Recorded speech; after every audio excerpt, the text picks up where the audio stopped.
Closed captioning of this program is made possible by the Fireman's Fund Foundation. What will it take to fix a broken state?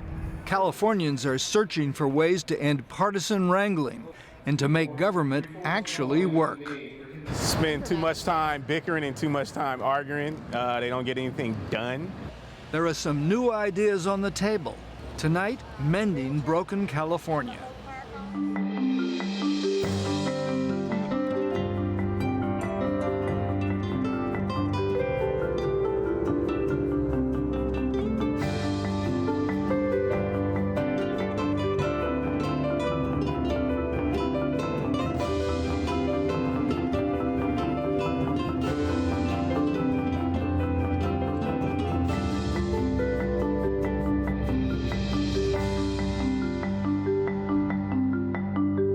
Good evening and welcome to Broken California, a special edition of This Week in Northern California. I'm Spencer Michels, sitting in for Belva Davis. The recent elections in California will be followed by a dose of political reality, the crucial relationship between local and state governments. Tonight, we'll explore why California's government is so dysfunctional and what can be done to fix it. And we've got a panel of people who should know. Susan Kennedy, a Democrat, was Governor Schwarzenegger's chief of staff. Don Parada, a Democrat also, led the state Senate for 4 years. Dan Schnur is a Republican strategist and teaches at USC. And Mark Paul is the author of California Crack-Up, a book about California's political problems. We'll be back to hear from our guest in just a minute, but first, a look at some of what ails the state. Here in California, with 37 million people, there's not much disagreement that government is failing. Even the head of the state Senate sees it. The people are frustrated because our state government, its structure mostly, does not work. It doesn't work the way that people expect it to work. And it may be about to get worse because revenues are $700 million below expectations. Under a new compromise budget that was already cut to the bone, additional cuts could be automatically triggered, further threatening state services. Schools are in bad shape and teachers are being laid off. Colleges and universities are feeling the squeeze. Prisons under court order to reduce the inmate population remain overcrowded. Health programs for the poor have been cut back. Fixing those problems should fall to the state legislature and the governor. But, as in Washington, Sacramento is stuck in a pattern of increasingly partisan wrangling. Wrangling the public seems eager to see end. Sacramento Bee political columnist Dan Walters has been covering the state capitol for 40 years. I think the evident dysfunction of the place and inability to balance the budget and so forth, and plus it also reflects just people's general unhappiness with the economy and their lives, I guess, in California these days, and there's always a tendency to blame those in political power when that happens. The result, Walters says, is great cynicism about what happens at the state capitol. Spend too much time bickering and too much time arguing. They don't get anything done. I think it's the same as on the national level. If you got two sides that are, trying to one-upmanship, then things don't get done. Some, fed up with the political paralysis, are coming up with their own ways to solve problems. Paris-born Nicholas Begruen, a billionaire with family ties to California, has put up $20 million to fund a high-powered bipartisan reform panel called Think Long. California almost reflects a little bit what's happening in Washington. You've got two sides that have a very difficult time agreeing on very much, and it's so partisan that at the end, you almost wonder how a citizen served. Begruen says his panel, which includes former Governor Gray Davis and former U.S. Secretary of State Condoleezza Rice, will propose far-reaching but as yet undisclosed reforms, dealing with the budget, the tax system, education, and the initiative process. Begruen is not alone. Dan Schnur, one of our panelists, gets students to take up those issues in a class he teaches at USC. California Crack-Up, co-authored by another of our panelists, Mark Paul, offers prescriptions for the state's ills. This gathering in June near Los Angeles By the People, What's Next California, organized by McNeil Lair Productions, brought 400 citizens together to figure out what's wrong with California and how to fix it. It may not feel like it right now, but you can vote the bums out of office and you can vote them into office. The ultimate authority lies with the voters. The group was asked to deliberate about several topics, including term limits that force politicians from office after a few years on the job. To me, term limits says to the American electorate, you're not intelligent enough to pick your people. I don't like the fact, if I have a good representative in there, a guy that I think is honest and capable, I don't want to be told I can't vote for him again. A full-time versus a part-time legislature.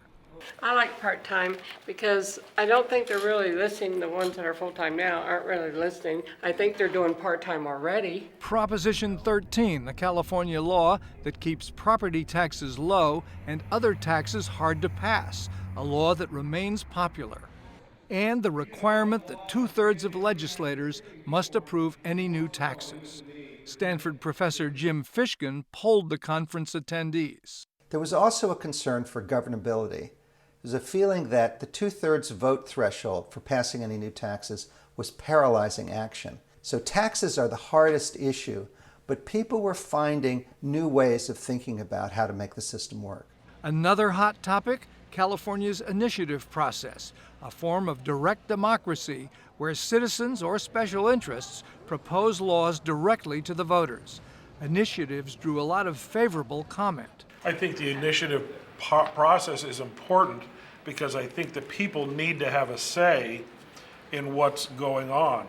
What's gone wrong with the process that we're now at a point of saying, no, as we've got to create initiatives to finally go get a vote on this because our legislators are not voting on it or not bringing it up.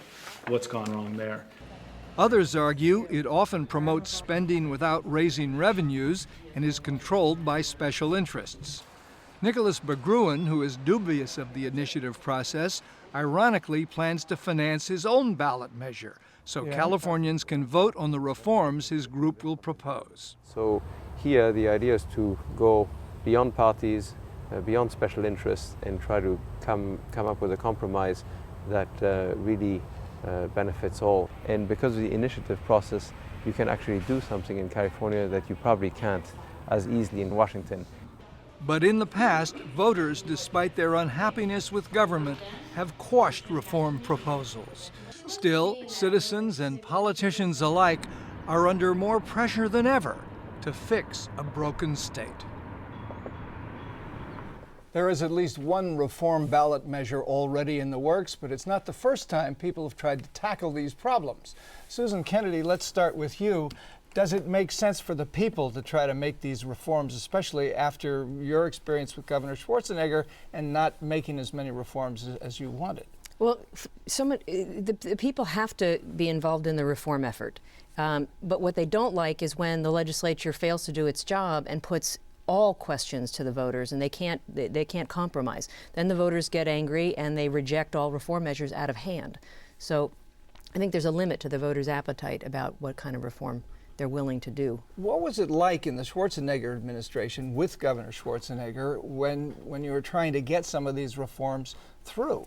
Well, first of all, California is on the front page of the national news because we have a budget crisis that is bigger and harder to solve than almost any other state, harder than some countries. But when you look at the reform report card, even during the worst recession in national history besides the Great Depression, we managed to do workers' compensation reform, climate change, the major, most significant water package in a generation, the largest infrastructure package in a generation, welfare reform, the open primary, redistricting, budget reform, not once, not twice, not 3 times, but 4 times we passed budget reform. So you're saying there's no crisis? No, I'm saying that don't look at California as broken to its core simply because we have a terrible budget crisis. Fact is, we have one of the most broken tax systems in the country, and it causes the budget crisis that we face.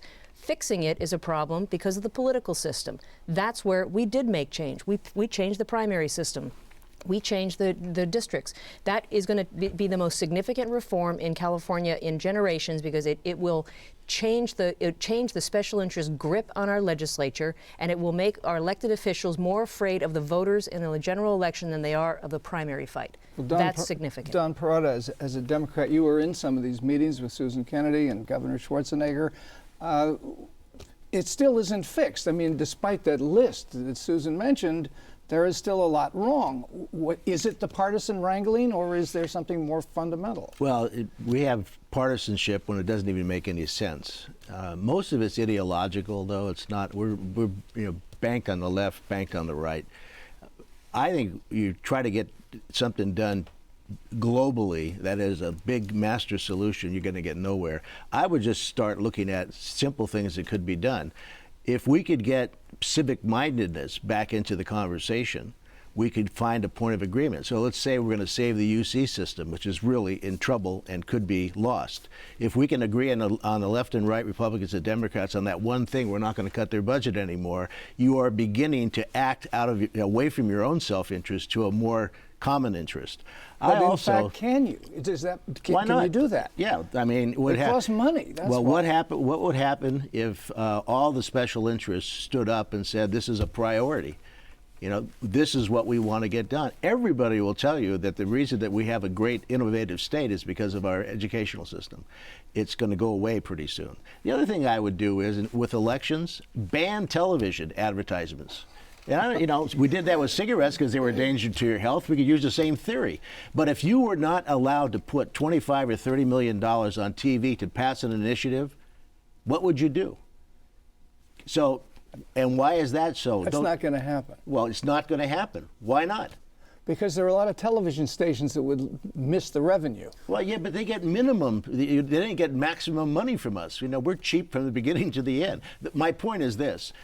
If we're going to treat the voters like intelligent people, then we cannot continue to allow the use of things that undermine that. Big money drives the entire system. Whether you like it or not, it's a fact. And the only way to do that is minimize the effect of that. And it's a perfect time with the social media right now. Mark Paul, I want to turn to you next.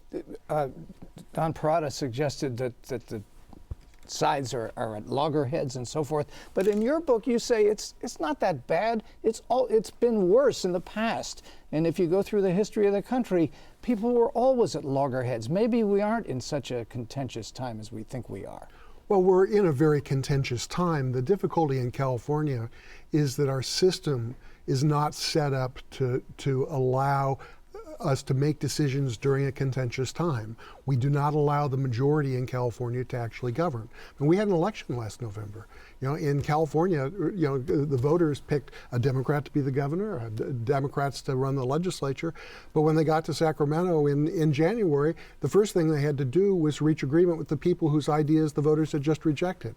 The California doesn't work because we've boxed in our legislature with all these supermajority requirements and spending mandates, and we've had this very inflexible initiative process piled on top of everything. Well, the supermajority is important, Dan Schnur. The Republicans, and you're a Republican, get blamed a lot for blocking things that the majority Democrats want to get through, especially taxes.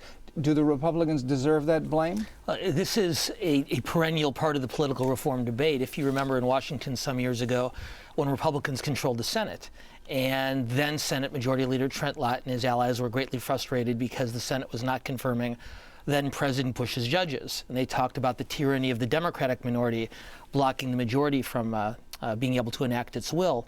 But I think what Susan talked about just briefly, I think represents a much more important set of reforms, and that is the redistricting reform that we'll see in action for the first time next year, with a greater number of competitively drawn districts and a top two primary, which also creates the greater import for competition. Senator Perrotta made an important point, and I think he's exactly right, that our legislators ought to be able to work toward a common interest. But I think that's a deceptively simple goal in a legislature in which the overwhelming majority of members are elected from districts that are designed to elect only the most liberal of Democrats and only the most conservative of Republicans. Susan's former boss, Governor Schwarzenegger, proclaimed himself after re-election to be a post-partisan. And I remember at the time thinking to myself, well, that may be true, but he will be the loneliest post-partisan in Sacramento, because Governor Schwarzenegger, like Governors Brown and Davis and Wilson, occupy the ideological space relatively close to the political 50-yard line. And most, not all, most of the legislators in both sides tend to occupy the ideological end zones. And if you've ever tried to have a reasoned, nuanced conversation with someone who's 100 yards away from you, it's not that easy. So if you bring even 10, 12, 14 people to Sacramento, principled centrists of both parties, as a result of the redistricting in the top two primary, you provide Governor Brown or Governor Schwarzenegger or a future governor of either party with allies who can move forward in the way that Senator Parada was talking about. It's interesting to you think. go to USC and you're using these football analogies. I need to add something and challenge something that Mark said. I think the supermajority is only the biggest problem if you in fact think that raising taxes is the only answer. The fact is that it's because of the supermajority that's required to raise taxes or any spending measure that we managed to get many of the reforms that we achieved, even though we don't talk about them, and they're being undone in some cases. But the ideological split in the legislature is so severe that without that requirement to negotiate with the other side, you don't get moderate, reasonable pieces or well-drafted pieces of legislation. So I think it's an ugly process, but I don't think it's this be-all and end-all problem. I didn't hear an answer, though, to the question, aren't the Republicans perhaps responsible for this mess because they won't achieve any taxes? And you said, that's only if you think only if you believe that raising taxes is the only answer. But that's not the only thing that the 2/3 applies to. The 2/3 applies to changing the school funding guarantee. The voter mandates apply to things. For instance, you talked about the reform measures in 2009.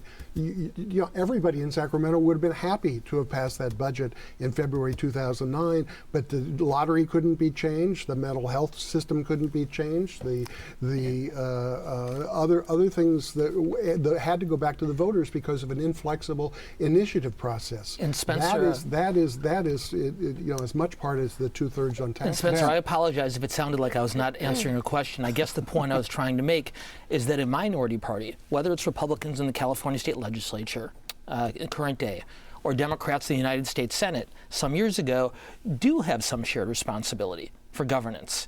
And whether it's taxes or the other types of changes that Mark is talking about, whether it's judicial appointments, an effective governing process is one that can bring in members of both parties, which is, again, the risk of sounding like a broken record, why I think the redistricting in the top two primaries. So just real quick on that to follow up, I'll give you a real-world example.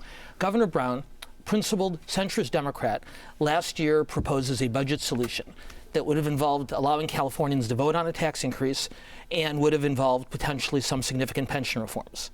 One party, the Republicans, said absolutely no to the vote on taxes. Democrats, the other party, said absolutely no to the reforms on pension.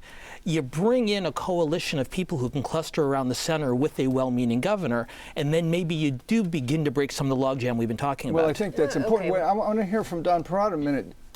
Moving forward in terms of solving some of these problems, new districts, reapportionment done by a different way than it was done in the past, is that going to really make a difference? I'll tell you, I'm skeptical. I think the most significant problem that has to be corrected is term limits.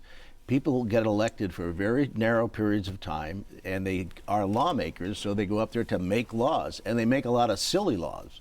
But the problem is there's no time and grade. We don't have staff now in Sacramento that's worthy of the responsibilities that we expect them to have.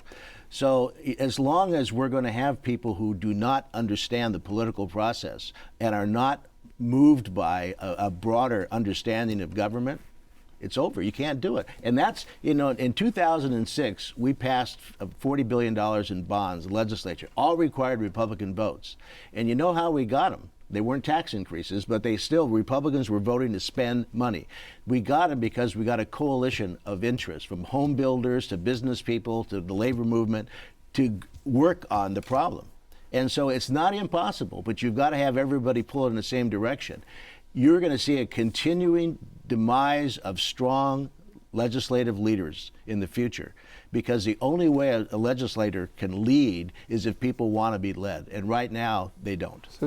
I I have to agree with what Don just said about term limits. I voted for term limits. I supported term limits. I voted against weakening term limits, and now I think it's one of the worst things we've done to California, maybe for a slightly different reason. We've weakened our leadership structure in the legislature so much through term limits that the special interests have complete authority to really rule the houses. How do they do that? Because their members are more afraid of being opposed in a primary by an SCIU or a CTA who have the ability to take them out in a primary than anything that a leader can do to them. What is a leader going to do? Move their office? They can't protect them, and they can't hurt them. So we got term limits, and we've got Proposition 13, and we've got this 2/3 requirement. Those are all, as they describe them, the third rails of California politics. How do you change those things? Well, I'm for doing, if you're behind by 7 runs in the first inning, you don't start swinging for the fences. Get a few people, do a few things, small things to get it done. And even that's difficult. I mean, we tried to get rid of some state departments and agencies when Arnold was governor and I was pro tem, and we couldn't get the votes on left or right to get that done because of the special interests. And the special interests don't necessarily, we're not talking about big oil and big business. We're talking about anybody who comes together with a single-minded purpose, and there's a ton of them in Sacramento. So, Mark Paul, you've laid out in the book many reforms you think would work. Give us one or two that are achievable, please. Well, I think that starting off by talking about achievable you limits the conversation, because in California we're very good at reforms that are achievable. I mean, and that is, we argue in the book, is precisely how we've gotten where we are in California. We have piled well-intentioned reform on well-intentioned reform onto a Winchester mystery house of a government. And next year we will see on the ballot many more proposals to add new rooms, some even new annexes to that process. Starting with Hiram Johnson and the even before that. Yeah. But so what we need to do in California, first of all, is to step back and do what we've never done as a state, which is think about how do we govern a complex, huge state in this modern era. How do we craft a government that fits who we are? Polarized, partisan, ethnically diverse, with many different regions that are very separate from one another.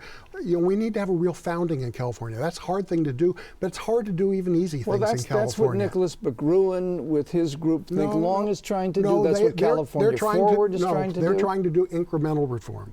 They keep wanting to add new rooms on. What we need to do is what the founders of the United States did, faced with the Articles of Confederation. How do you design a government that actually works for the country? So they tried a constitutional convention in the last year, and it failed for lack of any money. And the people who were distributing initiatives the people with the money are the ones are going to make the rules. And so you get all these people. Look at the people in Think Long and Move Forward, or whatever these people are. First of all, they're self-appointed important people. California Forward, yeah. And whether you agree with them or disagree with them, that is not a cross-section of California. Jerry Brown did something this year that's going to be very significant, and it's the bellwether, I think, for the future. He has moved corrections from the state of California down to the local government. We're going to see more and more a reversal of what happened after the passes of 13.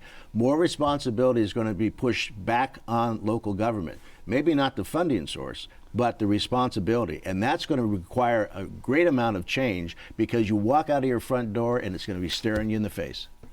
So where do we go from here, Dan? Well, Spencer, I think Mark Paul is a very, very smart guy, but I do disagree with him a little bit on his last point, which is I don't think you need to tear the structures of government down and start from scratch. Going back to a point we were discussing earlier, I think if you can create a representative body in Sacramento that reflects the ideological diversity of the state's population, left, right, and center, you begin to break the gridlock that Senator Parada was talking about earlier. This state's greatest advantage over the years has been its geography, its location, and its diversity. A global economy presents tremendous opportunities for this state. What we have is the base of one party that's anti-trade and the base of the other party that's anti-immigration. Until you complement those two ideological cul-de-sacs with the representation in the center, California can take advantage of those economic opportunities. So I think rather than tearing the state capitol down, and starting from scratch, just finding ways, as we've begun to do, to encourage the election of more principled centrists from both parties does create the opportunity for a little bit more cohesion and a little bit more forward movement. Susan Kennedy, are you optimistic that this is going to happen? I'm very optimistic. I mean, as soon as we are out of this economic situation where we are facing a chronic and very deep, insolvable budget crisis, California is going to be back on top and be kicked around because we're the big guys on the block again nationally, just like we've always been. The question is, can we solve any of our problems on a long-term basis? Can you fix the education system?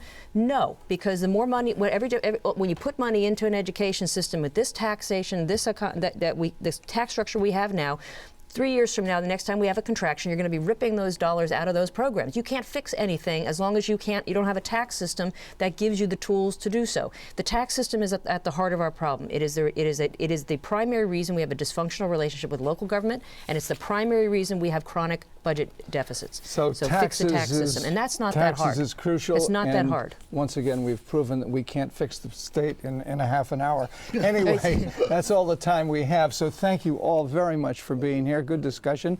And for more about Broken California, please visit kqed.org/thisweek. There's also in-depth coverage of this week's elections from KQED News.